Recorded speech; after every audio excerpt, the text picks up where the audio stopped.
呢度係只拍筍盤嘅頻道，港人灣居。Hello， 大家好，我係輝。大家應該知道咧，喺珠海樓市咧有一個樓盤充滿咗爭議，充滿咗反差，並且可以話係顛覆認知嘅樓盤。佢擁有全珠海稀缺到絕版嘅頂級資源，前面咧就一線無遮擋嘅大海景，樓下就60萬平方嘅巨型中山公園，背靠嘅係珠海龍脈鳳凰山，名副其實嘅山景、海景、公園景三景合一。放眼成個珠海唐價咧，根本就揾唔到第二個替代品。但係呢個天生自帶豪宅配置、人行精工打造出嚟嘅品質大盤，人行濱海灣，佢唔睇公園、唔睇海景嘅戶型，曾經都要賣到27000到3萬蚊一個方。睇公園、睇海景嘅戶型咧，要4字頭起步。唔少深圳嘅買家咧過嚟爭崩頭入市，人人都話佢咧係唐家後環嘅天花板。但係短短嘅幾年時間裏邊咧，佢亦都上演過珠海樓市最刺激嘅過山車，從3萬到4萬幾蚊嘅高位，狠狠咁俯衝式大跌。依家望山景嘅單價咧係17000起步，而睇海景、望公園嘅戶型咧，依家先至26000起步。聽到呢度，90%嘅人咧，佢哋嘅第一反應可能會覺得，既然跌得咁狼死，肯定係樓盤質素差、配套差到現賣，完全唔值得買。我亦都明白咧，大部分人睇樓淨係睇價錢、睇配套、睇片區嘅規劃。但係真正住過好樓盤嘅人咧，一定會明白一樣嘢，就係平嘅樓咧未必會抵買，跌價嘅樓咧絕對唔等於差。大家只睇到人行濱海灣呢種望一線海景同公園嘅戶型，從4萬幾蚊跌到依家26000起步嘅價格落差，人人都喺度唱衰，話佢泡沫大到現賣，完全就忽略咗呢個盤嘅居住質感，根本就係唐家片區嘅天花板級別。我成日同大家講咧，買樓絕對唔係買一堆鋼筋水泥，唔係買一個單純嘅建築面積。你真正埋單嘅係將來10幾年甚至係幾十年嘅居住體驗，仲有佢嘅社區圈層同埋佢嘅一個生活質感。因為喺市面上咧有好多樓盤靠炒概念同埋堆砌配套而抬高佢嘅售價，但係交付咗之後咧，往往都係貨不對版、細節唔到位、社區雜亂、物業擺爛，呢啲先係真正嘅隱形大坑。但係人行呢個發展商咧係極少數，永遠都係靠業主親自去驗證堆砌出嚟嘅口碑。珠海咁多個發展商咧，人行嘅品質絕對係數一數二嘅。咁多個發展商裏邊咧，真正交付咗之後唔會翻車嘅，人行絕對係排喺最前面嘅。依家好多發展商咧賣樓嘅時候講到天花龍鳳，收樓咧即刻走晒樣，用料唔到位，細節 hea 到爆。但係人行咧絕對係全部兌現，甚至係超預期嘅發展商。我哋可以睇翻佢成個交付品質先啦。成個社區嘅外立面咧係統一高級嘅灰藍色嘅玻璃幕牆，質感非常在線，唔會新舊參差。室內嘅膠標咧全部都用大品牌嘅五金衛浴，用料好紮實，細節做得好細心，就連金屬踢腳線、防水坡道、收納櫃嘅用料咧都好一致。佢係肉眼可見嘅精工，完全唔係敷衍貨。而佢嘅居住體驗咧，呢個盤佢最大嘅優勢就係舒適度極高。你想象下，你每日一瞓醒，行出陽台，撲面而嚟嘅就係一幅巨大嘅動態嘅充滿生命力嘅風景畫。尤其是咧係對於退休嘅人士嚟講，呢度嘅空氣同埋自住嘅氛圍感咧，可以話係頂級嘅。並且佢有自帶嘅雙泳池、會所同埋運動空間，以及7萬平方嘅商業，仲有佢自己嘅鄰里中心，日常嘅散步、運動、休閒、購物完全夠用。既然品質同埋環境都有，咁物業又點樣呢？佢嘅物業你更加唔需要擔心，因為人行咧係金鎖匙物業，真係區別普通屋苑嘅。佢嘅園區真係會日日去幫你清潔，佢嘅綠化會有定期嘅維護。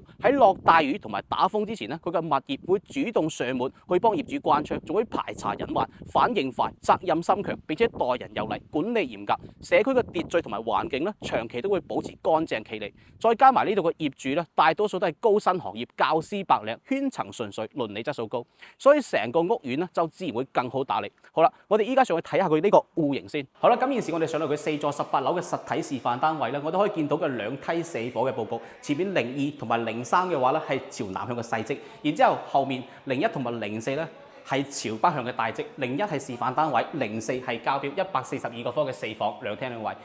01咧示範單我哋拍到好多次啦，04嘅交標我哋未拍過。咁我哋可以見到咧，入嚟係一個飛利浦5合1嘅指紋密碼鎖，身後咧仲有一個頂天立地嘅收納鞋櫃，都係個交標嚟嘅。佢做到一個常規嘅30cm，所以其實我哋放鞋嘅話咧可以直接打直放嘅。然之後佢示範單位咧係將呢個書房呢面牆剝咗，呢面飛成牆剝咗嘅之後有咩好處咧？佢除咗可以拉大我哋成個客廳空間感之外咧，佢仲可以增加咗我哋成個室內嘅佈局效果。你將呢面牆剝咗嘅之後，從呢一面牆嘅牆身到呢個電視背景牆嘅牆身咧，可以形成一個7.2米嘅大橫廳嘅。佢可以增加我哋成個室內嘅佈局效果。我哋可以睇到咧，佢有2扇窗，客廳有一面牆，跟住呢邊有一扇牆，即係呢2扇趟門窗你剝咗佢之後咧，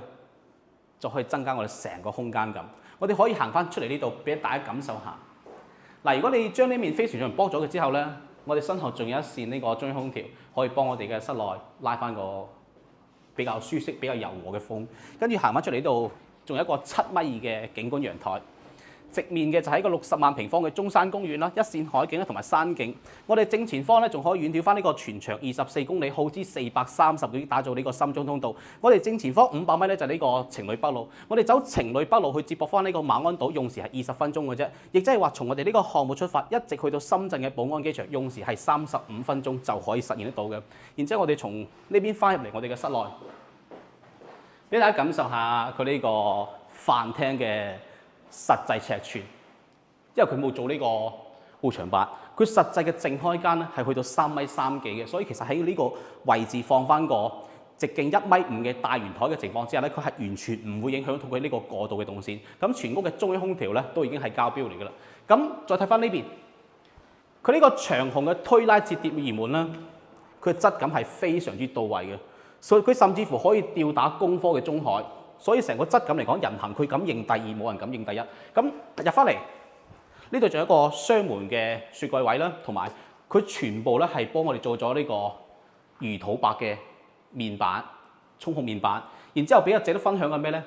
即係一般嘅樓盤裏邊咧，佢呢個位置一定係一個直角90度嘅直角，所以佢係會有衞生死角。但係呢度做咗個弧形嘅設計，所以連一個抹台布一咁樣擦過嘅情況之下咧，就可以清潔得乾乾淨淨。呢邊係朝南向嘅保安窗，可以直面翻樓下嘅呢個新加坡嘅度假式園林。佢美中不足係咩廚房？即係你喺度洗完碗嘅情況之下，你要將碗抽到呢度進行消毒，所以其實動線嚟講就冇咁靈活，人居細節嚟講冇咁靈活。然之後我睇翻佢另外3間房，第一間房咧係一個3米嘅尺度，佢喺呢度會預留咗一個常規嘅60cm 進深嘅呢個衣櫃位。然之後佢入嚟咧有個3米嘅淨開間，3米嘅淨開間，我哋喺度放翻個1.8米直徑嘅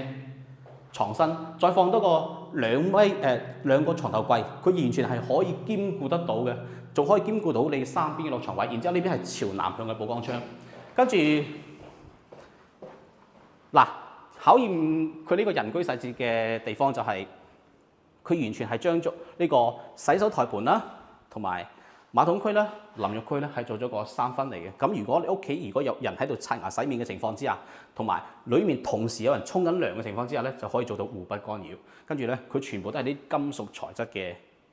呢個鏡櫃。馬桶區、淋浴區係完全分離嘅設計。佢甚至乎飄窗台咧都已經幫我哋做咗呢個大理石嘅面板，呢度係一個摺疊門，使用起身真係會比我哋傳統嘅外推或者內拉咧便捷好多。甚至乎佢上面咧公區嘅洗手間都幫我哋做埋呢個浴霸。跟住第3間房，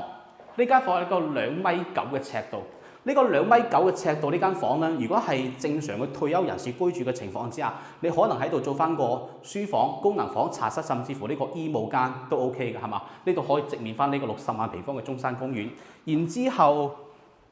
主人房嗱，比較值得分享係咩咧？又係一個人居細節，即係佢洗手間雖然佢係形成咗門對門，但係佢呢度非常之巧妙咁樣將呢一面牆起咗個玄關嘅作用。然之後嚟到呢個位置咧，我哋可以喺度做翻個 L 型嘅呢個醫務間，去將呢個休息區同埋裏邊嘅一個淋浴區、洗手區同埋馬桶區去進行翻呢個隔斷。嗱，我哋先入翻嚟呢個洗手間先，佢入邊馬桶區、星盤同埋裏邊嘅淋浴區以及呢個浴缸嘅位置咧，都係完全做咗個分離嘅。佢本身